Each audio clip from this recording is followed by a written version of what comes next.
মাননীয় প্রধান উপদেষ্টার উদ্দেশ্যে বলবো, জাতীয় ঐক্যকে ধরে রাখার জন্য যত কৌশল আছে সেটা অবলম্বন করুন, কিন্তু কোনো উচ্চাভিলাষী কোনো গোষ্ঠীর রাজনৈতিক উচ্চাভিলাষ পরিপূরণের যেন আপনি হাতিয়ার না হন, সেটা আপনাকে সজাগ থাকতে হবে।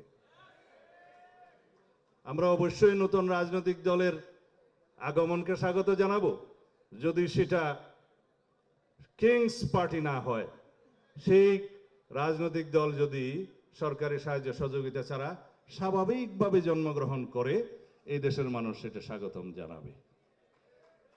কিন্তু কোন রকমের জনগণের সাথে, যেখানে একমাত্র আমরা বলে থাকি জনগণই হচ্ছে সার্বভৌম শক্তির উৎস, সাংবিধানিকভাবে জনগণই হচ্ছে সাংবিধানের রাষ্ট্রের সকল শক্তির মালিক, এবং রাষ্ট্রের মালিকানা জনগণের কাছে, প্রকৃতপক্ষে সেটা লেখা আছে সংবিধানের প্রথম ভাগে। সেই মালিকানাকে যদি স্বীকার করি, সার্বভৌমত্ব হচ্ছে জনগণের। জনগণের সেই সার্বভৌমত্ব প্রতিনিধিত্ব করে তাদের নির্বাচিত প্রতিনিধি, এবং সেই প্রতিনিধিত্বের কথা বলার জায়গা হলো সার্বভৌমত্বের বহিঃপ্রকাশের জন্য সংসদ। সেই সংসদ হচ্ছে একমাত্র জায়গা যেখানে বাংলাদেশকে বিনির্মাণের জন্য সকল রকমের আলোচনা করা যাবে আন্ডার দি সান।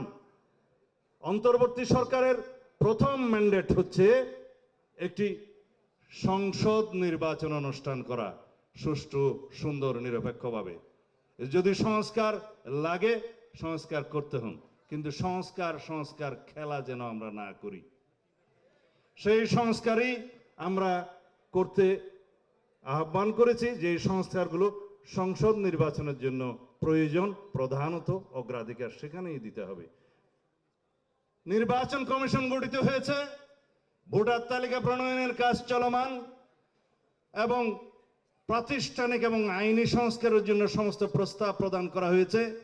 আসুন আলোচনা করি আমরা কি সমস্ত সংস্কার প্রাতিষ্ঠানিক দরকার নির্বাচন কমিশনের জন্য, কি কি সংস্কার দরকার, আইনিভাবে সেই সংস্কারগুলো আমরা করি। কাগজি আইনি সংস্কারের জন্য সময় লাগার কথা নয়, শুধু মতৈক্য হইতে হবে বৃহত্তর অংশীজনের মধ্যে এবং রাজনৈতিক দলগুলোর মধ্যে। সুতরাং সময় তো বেশি লাগার কথা নয়। আমি সময় নেব না, শুধু একটা আহ্বান জানাবো। আজকে প্রথমবারের মতো উন্মুক্ত করে দিতে চাই, যদি মাননীয় প্রধান উপদেষ্টা এবং অন্তর্বর্তীকালীন সরকার ইতিহাসে আরো বেশি স্মরণীয় হয়ে থাকতে চান, তাহলে জুলাই আগস্টের এই ঐতিহাসিক গণ অভ্যুত্থানকে স্মরণীয় করে রাখার জন্য 5ই আগস্টে আপনি সংসদ নির্বাচনের আহ্বান করতে পারেন। তাহলে জাতি আপনাকে স্মরণ রাখবে এবং এই দিবসকে আপনি স্মরণীয় করে রাখতে পারবেন। আমরা খুব হিসাব নিকাশ করে দেখেছি, 3 থেকে 4 মাসের বেশি প্রস্তুতিতে সময় লাগে না।